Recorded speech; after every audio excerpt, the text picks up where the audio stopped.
오늘 우리는 이 성경 말씀을 통해서 하나님께서 허락하시지 아니하셨는데 자신의 욕심을 가지고 권력을 찬탈하려 하고 누리려고 하는 이 한 인생의 그 종말의 모습을 대하게 됩니다. 여러분, 이 아브넬이 이스보셋을 호수아비 왕으로 세우고 자신이 사울 왕의 권력을 차지하려 했습니다. 여러분, 그 모습이 어떻게 될까요? 권력에는 신비한 마력이 있다고 그러죠. 힘이 없던 자가 힘이 생기면 그 힘을 행사하고 싶어 합니다. 독단적으로 자신의 마음에 있는 것을 추진합니다. 결국 사건이 터지게 되었으니 이 아브넬 장군이 그가 섬기던 이 사울 왕의 첩이었던 리스바를 취합니다. 이 모습은 가지고 있는 뜻이 있으니 사울 왕의 권세를 내가 쥐었다라고 하는 것을 시위하는 것이에요. 이 모습에 이스보셋 왕이 경악합니다. 이스보셋도 자신의 권력을 지키고자 합니다. 최고의 권력은 결국 충돌하게 마련이지요. 그것이 권력의 속성입니다. 이스보셋 왕이 불편한 심기를 가지고 아브넬 장군의 잘못을 직언합니다. 7절 말씀이에요. 우리 함께 읽기를 원합니다. 시작. 사울에게 첩이 있었으니 이름은 리스바요 아야의 딸이더라. 이스보셋이 아브넬에게 이르되 내가 어찌하여 내 아버지의 첩과 통간하였느냐 하니. 여러분, 그럴 때에 이 아브넬의 속내가 드러납니다. 뭐라고 말을 해요? 8절에 대응하는 모습인데요. 8절 말씀 같이 또 읽습니다. 시작. 아브넬이 이스보셋의 말을 매우 분하게 여겨 이르되 내가 유다의 개 머리냐? 내가 오늘 당신의 아버지 사울의 집과 그의 형제와 그의 친구에게 은혜를 베풀어 당신을 다윗의 손에 내주지 아니하였거늘 당신이 오늘 이 여인에게 관한 허물을 내게 돌리는도다. 이게 무슨 뜻이에요? 내가 유다의 한 마리 개에 불과하냐? 내가 그렇게 보잘것없는 존재냐? 내가 어떻게 하여 당신을 다윗의 손에 넘기지 아니하고 사울의 가문을 보존해주고 지켜주고 있는데 이제는 이 세상 사람 아닌 사울 왕의 한 첩을 내가 취하였거로서니 너가 나를 죄인으로 취급하느냐? 뭐 이런 내용으로 지금 이스보셋에게 항거하고 있는 이 아브넬의 모습인 것입니다. 이 모습이 바로 이 권력의 마력에 빠진 자의 모습이죠.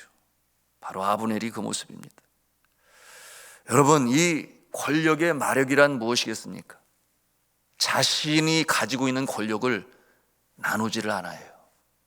나누려고 하지를 않습니다. 자기의 뜻, 자기의 마음대로 행하려고 합니다. 권력을 넘보는 자가 있으면 그 누구라도 용납하지를 못합니다. 심지어는 이 권력은 부모까지 죽여요. 역사적으로 그런 일이 있었죠. 로마의 폭군 네로는 이 권력을 나누려는 모친을 독살했습니다. 그런가 하면 수나라의 양제, 수양제라고 그러죠. 아버지인 문제와 형을 독살했어요. 그런가 하면 이 권력은 얼마나 무서운지 자식도 죽입니다. 당나라 고종의 후비였던 측전무후라고 그러죠. 대권을 잡기 위해 자신의 친아들을 포함한 세 아들을 독살했어요. 참 무섭죠.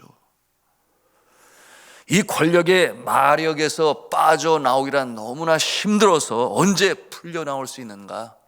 또 다른 권력자에 의해 처절하게 죽을 때에 비로소 그 마력에서 풀려나고 기고만장했던 자신의 모습을 보고 그때서야 후회 막급하는 것이 이 권력의 마력이요, 권력의 속성입니다. 그래서 권력의 이 마력에 사로잡히지 아니하려면 어떻게 해야 돼요? 견제 세력이 필요합니다. 최고의 견제 세력은 누구일까요? 이 민주 정부를 지향하는 민주 국가에서는 이 권력을 나누지요. 그래서 행정부, 사법부, 입법부로 나누어서 서로 견제하게 합니다. 특별히 이 대통령 중심제의 국가는 행정부에 권한이 너무나 많이 가게 되니 독단적인 이 행정부의 결정을 견제합니다. 그러나 항상 한계를 느끼죠. 그러나 권력은 이 권력자 자신의 마음으로부터 비롯되는 것이니 마음을 다스릴 수 있는 견제 세력이 필요합니다. 그와 같은 모습, 여러분, 바로 그 최고의 견제 세력은 자신 위에 상전이 있음을 깨닫고 그리고 늘 인지하며 살아가야 되니 나의 위에는 상전이 있고 하늘로부터 나에게 권력이 임했으니 결국 하늘이 원치 않으면 나의 권력도 앗아갈 것이다 라고 하는 그 두렵고 떨리는 마음을 가지고 권력을 휘두르는 것이 아니라 행사해야 되겠죠. 여러분, 이 최고의 권력, 자신 위에 더 높은 상전이 있다. 이와 같은 모습은 이 아시안 사회에서는 백성이라고 그렇게 표현을 했어요. 또는 국민이다. 그것이 최고의 권력이다. 그런가 하면 고대 중국 사회에서는 이 땅의 권력자를 제어할 수 있는 자가 있으니 곧 천이라 그랬어요. 여기서 말하는 천이란 곧 도덕천을 말하는 것이니 하늘이다. 그렇게 여겼습니다. 우리나라에서는 이 하늘이 누구인가? 동학 사상의 가장 중요한 사상인 인내천이라고 하는 사상이 있는데요. 곧 사람이 하늘이다. 그와 같은 내용으로 이 땅에 많은 사람들이 또 믿고 여겼습니다. 이와 같은 모습은 곧 사람이 곧 하늘이라, 사람 위에 사람 없고 사람 아래에 사람이 없다. 평등 사상을 강조하기 위하여 인내천 사상을 받아들이게 되었어요. 성경은 이에 대하여 아주 분명히 말씀하지요. 골로새서 4장 1절에 분명히 말씀하시기를 상전들아 의와 공평을 종들에게 베풀지니 너희에게도 하늘에 상전이 계심을 알지어다. 이와 같은 내용으로 분명히 가르쳐 말씀하고 있어요. 하늘에 상전이 계심을 알지어다. 누구겠습니까? 바로 여호와 하나님 아버지이신 것이죠. 권력의 마력에 포로가 되지 않는 자들이 있어요. 여러분, 바로 하늘에 상전이 있음을 아는 자들인데요. 미국의 초대 대통령인 이 조지 워싱턴, 그는 하나님을 경외하는 자였습니다. 그는 하나님을 경외하며 독립전쟁을 하게 되었는데 이 독립전쟁의 총사령관이었던 시절에 장교들이 그에게 몰려와서 아메리카의 왕이 되어 주십시오, 아메리카의 대통령이 되어 주십시오, 그렇게 요청했습니다. 그런데 조지 워싱턴은 그러한 마음을 버려라, 오히려 그들을 설득하죠. 단호하게 말하며 거절했습니다. 그 후에 일부 장교와 병사들이 쿠데타의 계획을 꾸미자 이를 알게 된 그는 진심으로 그들을 설득해서 이 독립전쟁이 와해되고 또 세력이 나뉘는 것을 방지하고 그리고 그들의 마음을 바꿔 놓았어요. 이 일이 있은 후에 미국의 제3대 대통령 토마스 제퍼슨입니다. 나라의 기강이라고 하는 법전을 세운 대통령이니 아주 존경받는 대통령인 토마스 제퍼슨이 뭐라고 말을 했는가? 우리의 독립혁명은 대부분의 다른 혁명과 달리 단 한 사람의 자제력과 덕성을 힘입어 성공했다, 그렇게 평가했는데요. 누구를 말하는 것이겠습니까? 바로 이 초대 대통령인 조지 워싱턴을 향하여 그렇게 평가했습니다. 하늘에 상전이 있음을 알고 두렵고 떨리는 마음으로 나에게 주신 권세, 권력을 행하는 것, 이것이 바로 하나님 앞에서 권력자의 모습인 것입니다. 하늘에 상전이 있음을 아는 자, 자신이 최고 권력자가 아님을 아는 것이지요. 하나님의 뜻을 이루는 일로 그 권력을 사용하는 것이지 절대 칼처럼 권력을 휘두르지 아니합니다. 하나님께서 이스라엘의 왕으로 다윗을 세웠다는 것을 모르는 아브넬이 아니에요. 그러나 권력의 마력에 빠졌으니 눈이 먼 것이었어. 멸망을 자초하는 일이었죠. 9절에 그의 고백을 보십시오. 9절 말씀 함께 읽겠습니다. 시작. 여호와께서 다윗에게 맹세하신 대로 내가 이루게 하지 아니하면 하나님이 아브넬에게 벌 위에 벌을 내리심이 마땅하니라. 여호와께서 다윗에게 맹세하신 대로. 그걸 누가 알아요? 아브넬이 알아요. 결국 이스라엘의 왕은 다윗이 될 것이다. 그가 알고 있습니다. 그런데 그 뜻을 내가 거스리거나 반대하게 되면 하나님께서 반드시 내게 벌을 내리실 것이다. 그가 스스로 그 입술로 그렇게 고백하는 것입니다. 그런데 이스보셋에게 이와 같은 내용으로 말을 하는 이유가 있으니 그것은 협박이에요. 협박으로 말을 하는 것입니다. 그 다음 절에서 그 심정이 나타나니 10절 말씀이에요. 함께 읽습니다. 시작. 그 맹세는 곧 이 나라를 사울의 집에서 다윗에게 옮겨서 그의 왕위를 단에서 브엘세바까지 이스라엘과 유다에 세우리라 하신 것이니라. 아멘. 이게 무슨 말이에요? 한마디로 말하자면 사울 왕의 가문 또는 후손을 통해서는 이 나라에 다스리는 권력이 임하지 않을 것이다.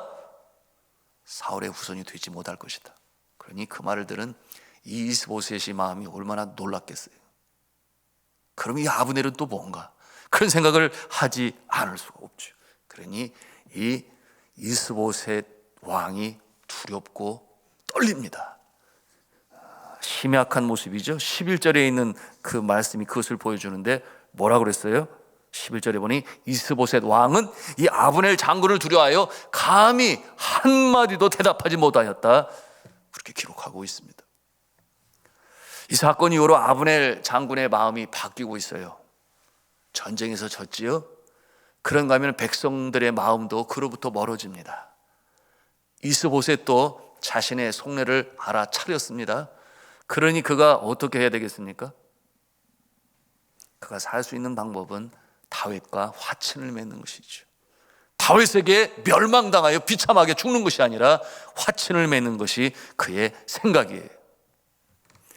그래서 그가 자신의 권력을 유지하고자 계략을 세우게 됩니다. 그것이 12절에 있는 말씀을 통해 우리가 볼 수 있는데요. 12절 말씀을 같이 읽겠습니다. 시작. 아브넬이 자기를 대신하여 전령들을 다윗에게 보내어 이르되 이 땅이 누구의 것이니까? 또 이르되 당신은 나와 더불어 언약을 맺사이다. 내 손이 당신을 도와 온 이스라엘이 당신에게 돌아가게 하리이다 하니. 여러분, 이 아브넬이 왜 이와 같은 제안을 하고 있습니까? 자신이 다윗 다음에 권력자로 서기 위하여 북쪽에 있는 11지파의 대표자의 모습으로 화친을 맺고 그들의 마음을 돌이켜 장로들의 마음과 백성들의 마음을 돌이켜 다윗 당신에게 다 바칠 터이니 라고 하는 그 말의 숨은 의도가 무엇이겠어요? 그러니 나를 다윗 아래 제2인자의 자리를 보장해 주소서, 그런 내용으로 다가가고 있는 이 아브넬의 모습인 것이죠. 그리고 다윗은 이 제안을 받아들입니다. 왜 그렇겠어요? 동족 간에 피를 흘리고 전쟁을 하지 않아도 하나님이 택하신 백성인데 그런 마음이 그의 마음에 있어요. 피를 부르는 전쟁이 없이 통일이 되면 제일 좋겠다.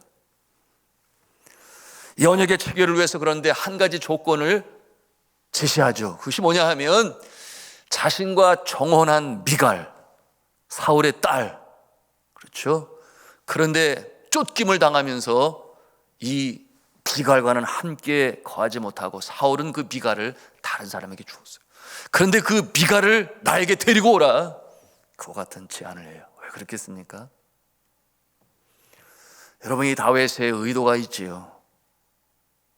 다윗은 이 북쪽에 있는 11지파, 특별히 이 기브아를 중심으로 하는 이 베냐민 지파, 이 북쪽에 있는 사람들에게 다윗은 그저 한 지파인 유다의 한 사람이죠. 그런데 그가 왕으로 서기 위하여 자신의 편에 있는, 다시 말하면 이 사울 왕의 딸인 미갈과 함께 다시금 정혼을 하게 됨으로 말미암아 그는 타인이 아니요 이제는 자기 편에 자기들과 연을 맺은 한 사람임을 이 다윗이 증거하기 위하여, 나는 다윗이지만 사울 왕의 사위다라고 하는 것을 드러나게 함으로 그들의 마음을 사기 위하여, 한 이스라엘로 만들기 위하여 이처럼 생각을 하고 제안을 하고 조건을 제시하는 다윗의 모습인 것입니다. 이와 같은 모습으로 나가게 되면 이제 북쪽에 있는 사람들도 다윗을 사랑하고 인정하지 않겠어요? 그런데 이 아브넬 장군의 속뜻을 알아차린 자가 있으니 누구겠어요? 여러분 한번 생각해 보십시오. 누구겠습니까? 다윗은 물론 알겠죠. 그러나 그 내용을 알고 있는 자가 바로 요압 장군 아니겠습니까? 다윗 아래에서 최고의 권력을 가지고 있는 제2의 권력자인 요압이 그 뜻을 받아들이겠습니까? 감히 내 자리를 넘보고 지가 2인자가 되려고 그래? 그러니 이 요압이 참, 이 정치라는 것이, 권력이라는 것이 바로 이런 모습이에요. 그래서 요압이 어떠한 모습으로 나타납니까? 자신의 자리를 빼앗기지 않기 위하여 다윗에게 뭐라고 말을 합니까? 24절을 찾아가서 함께 보도록 하겠습니다. 24절 25절 말씀을 같이 읽습니다. 시작. 요압이 왕에게 나아가 이르되 어찌하심이니까 아브넬이 왕에게 나왔거늘 어찌하여 그를 보내 잘 가게 하셨나이까? 왕도 아시려니와 넬의 아들 아브넬이 온 것은 왕을 속임이라. 그가 왕이 출입하는 것을 알고 왕이 하시는 모든 것을 알려 함이니이다 하고, 결국 요압은 기부하러 떠나는 이 아브넬을 쫓아가서 다윗 몰래 그를 잡아다가 결국 죽이고 말아요.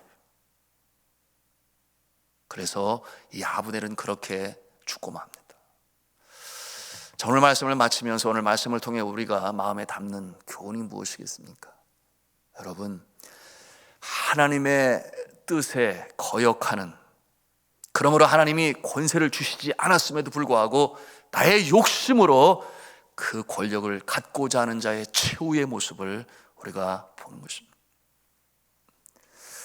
여러분, 또한 이 권력이라고 하는 것이 마력이 있으니 이 마력의 포로가 되지 말아야 되는데, 하나님께서 권력을 주신다 할지언정 하늘에는 나보다 높은 상전이 계시니, 권력을 주시는 분은 하나님이시니 늘 그를 경외하고 두려워하는 마음으로 나는 하나님의 뜻을 순종으로 행하는 그 위치에 있는 것이니, 그 사명을 가지고 주를 높이며 향할 때에 하나님께서 은혜를 주시고 지혜를 주시고, 그런가 하면은 사람들을 다스릴 수 있는 그 권력도 하나님께서 힘 주시고 능력 주시는 것이니, 이와 같은 자세로 우리가 나가야 하는 것입니다. 이와 같은 내용을 가슴에 담고 하나님께서 나에게 권력을 주실 때, 그렇잖아요? 가장 가깝게는 가장은 가장의 권력이 있겠지요. 어머니는 어머니의 권력이 있겠지요. 나아가서 우리의 사업장에서 사업주가 되신 분은 또 사업장에서 최고 지도자가 되겠지요. 여러분, 다양한 영역에 하나님께서 권세를 주실 때에 바로 이 내용을 가슴에 담아 하나님의 사랑을 받고 인정을 받고 도움을 받고 힘을 받아 주의 역사를 이루어 나가시는 우리 산돌의 성도님들 다 되시기를 저는 주님의 이름으로 축원합니다.